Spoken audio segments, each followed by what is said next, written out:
In 2018, a WhatsApp message from Saudi Crown Prince Mohammed bin Salman landed on Jeff Bezos' phone. It looked harmless, a simple video file. Bezos downloaded it, unaware that it was a digital Trojan horse. Instantly, a massive amount of data began leaking from his device. Forensic experts later traced the breach to that single video. The data spike was off the charts, nearly 30,000%. This wasn't random, it was a targeted, sophisticated hack. Soon after, Bezos' private texts were splashed across headlines. The timing was no coincidence. Many believe the hack was a warning from MBS, especially since Bezos owned the Washington Post, which had criticized the Saudi regime. The Post employed Jamal Khashoggi, a vocal critic of the Crown Prince. The message was clear: even the world's most powerful weren't safe. The Saudi government denied involvement, but a UN report pointed directly to MBS's WhatsApp account. The incident sent shockwaves through business, tech, and journalism.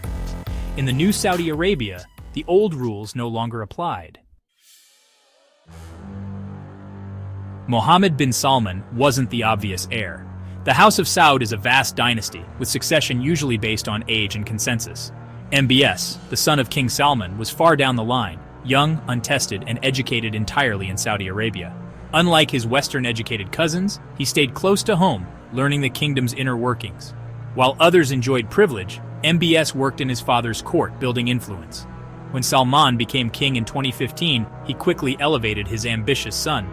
MBS became Minister of Defense, then Deputy Crown Prince, leapfrogging older, more experienced royals. This broke tradition and signaled a new era. The message: power now belonged to those who seized it, not those who waited. MBS's rise shocked the royal family and upended decades of protocol. He was determined to be more than just another prince. His work ethic and ambition set him apart. The old system of consensus was replaced by the will of the king and his chosen son. MBS was not just the future, he was the present. Saudi Arabia would never be the same. MBS's power stems from his unique bond with his father, King Salman. While his half-brothers pursued their own paths, MBS stayed by his father's side, becoming his closest confidant. His mother, Fada, ensured he remained close to the king, deepening their connection. As Salman aged, MBS became his gatekeeper, controlling access, information, and decisions. This gave him unrivaled influence within the royal court.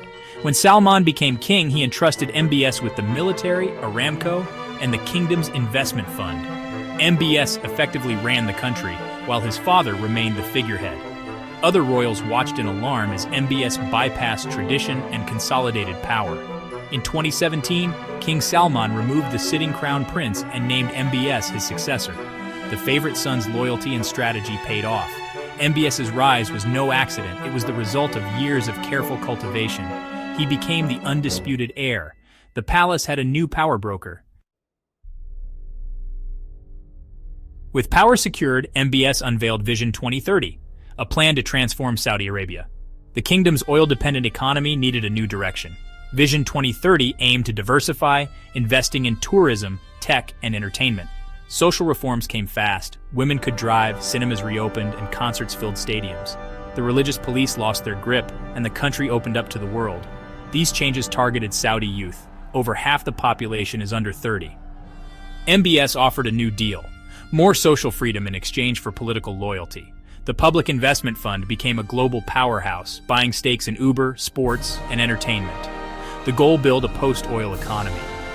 Vision 2030 wasn't just policy, it was a reimagining of Saudi identity. The world watched as the kingdom modernized at breakneck speed. But beneath the glitz, the prince's grip tightened. The reforms were top-down, not grassroots. MBS bet everything on rapid change. The stakes couldn't be higher. Not everyone welcomed MBS's revolution. Conservative royals and elites saw him as reckless, threatening tradition and their own power. In 2017, MBS struck first. Hundreds of princes and businessmen were detained in the Ritz-Carlton, accused of corruption. The real message: no one was untouchable. Detainees surrendered billions for their freedom, cementing MBS's control. Fear spread. If princes could be jailed, what about ordinary citizens? While the West praised social reforms, dissent was crushed. Activists who fought for women's rights were jailed even as reforms were announced. Intellectuals and clerics faced arrest. The new freedoms came with with a price absolute political silence. Reform was a gift from the top, not a right. The kingdom was changing, but democracy was not on the table. MBS's power was absolute, and so was the cost. In October 2018, Jamal Khashoggi, a Saudi journalist and critic, entered the Saudi consulate in Istanbul and never came out. Turkish officials revealed he was murdered and dismembered by a Saudi hit squad.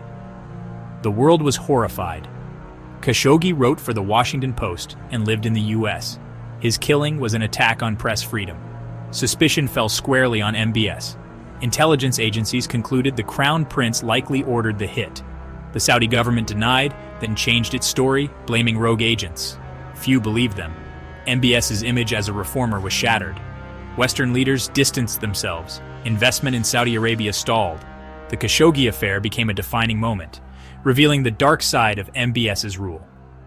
Behind the reforms was a willingness to use violence to silence critics. The murder overshadowed Vision 2030's achievements. Could a country modernize if its leader ordered a journalist's death? The shadow of Khashoggi would haunt MBS for years. After Khashoggi, MBS was shunned by the West, but not for long. Oil made Saudi Arabia indispensable. As global crises hit, world leaders returned to Riyadh seeking MBS's help. He rebuilt ties with China, Russia, and regional rivals, showing he had options beyond the West. President Biden, once a critic, visited and fist-bumped the prince. At home, MBS pressed on with megaprojects like NEOM, a $500 billion futuristic city. The Public Investment Fund bought into global sports, tech, and entertainment. MBS's grip on power is now unchallenged. He's a reformer who jails activists, a visionary accused of brutal acts. The world wonders, will he be remembered as a modernizer or a ruthless autocrat? Saudi Arabia's future, and MBS's legacy, hangs in the balance. The final chapter is still unwritten. The world is watching.